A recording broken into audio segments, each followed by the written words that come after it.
Singapore ম্যাচের আগেই এবার বড় সুখবর আসতে যাচ্ছে লাল সবুজের ফুটবলে, যার সুবাদে পূরণ হতে যাচ্ছে সমর্থকদের দীর্ঘদিনের স্বপ্ন। হামজা সমিতের পর এবার আরও এক বিশ্বমানের ফুটবলার পেতে যাচ্ছে বাংলাদেশ, যার আগমনে নতুন এক ইতিহাস রচনা হবে বঙ্গপাড়ের দেশটাতে।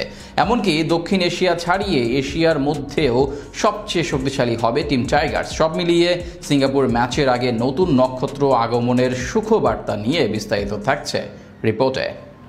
লাল সবুজের ফুটবলে বইছে দিন বদলের জোয়ার। একের পর এক প্রবাসী ফুটবলারের আগমনে বদলে যাচ্ছে দেশের ফুটবলের চিরচেনা চিত্রপট। এর আগে এশিয়ান কাপ বাছাইয়ে ভারতের বিপক্ষে বঙ্গপাড়ের এই দেশটির হয়ে খেলেছেন ইংলিশ প্রিমিয়ার লিগের ফুটবলার হামজা চৌধুরী।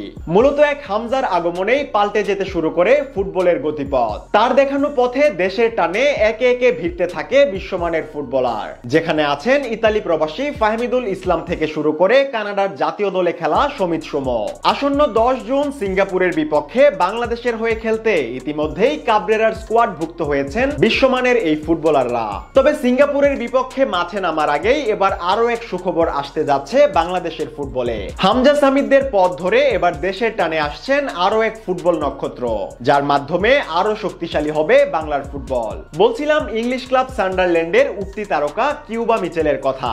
বেশ কিছুদিন যাবতই দেশের ফুটবলে আলোচনার কেন্দ্রে ছিলেন এই বাংলাদেশি বংশোদ্ভূত, যিনি মূলত একজন সেন্ট্রাল মিডফিল্ডার। খেলার গতি, অসাধারণ ড্রিবলিং কিংবা একুরেট পাসিং এর জন্য খুব অল্প সময়েই বাংলাদেশি সমর্থকদের আগ্রহের মূলে পরিণত হন কিউবা। একজন পরিপূর্ণ মিডফিল্ডার হতে যেসব দক্ষতা কিংবা যোগ্যতার প্রয়োজন, সেসবের এক পূর্ণাঙ্গ প্যাকেজই যেন এই বাংলাদেশি বংশোদ্ভূত, যে কারণে তার উপর নজর ছিল বাংলাদেশ ফুটবল ফেডারেশন থেকে শুরু করে সমর্থকদের পর্যন্ত। এমনকি সিঙ্গাপুর ম্যাচেই তাকে খেলানোর কথা ভাবছিল বাফুফে কর্তারা, যদিও এতদিন ধরে নানান গুঞ্জন ছিল এই ব্যাপারে। তবে অবশেষে এলো চূড়ান্ত খবর। বাংলাদেশের হয়ে খেলার জন্য সবুজ সংকেত দেওয়ার পর গেল সপ্তাহে ইংল্যান্ডের বার্মিংহামে বাংলাদেশি পাসপোর্টের জন্য আবেদন করেন তিনি। হামজা সামিদদের মতো তার ব্যাপারেও দ্রুত পদক্ষেপ নিতে সহায়তা করে ফুটবল ফেডারেশন, যার সুবাদে ইতিমধ্যেই বাংলাদেশি পাসপোর্ট হাতে পেয়েছেন কিউবা। অর্থাৎ এখন থেকে কিউবা একজন বাংলাদেশি। এর আগে বাংলাদেশের হয়ে খেলার জন্য ফুটবল ফেডারেশন থেকে ছাড়পত্র নিয়েছেন তিনি।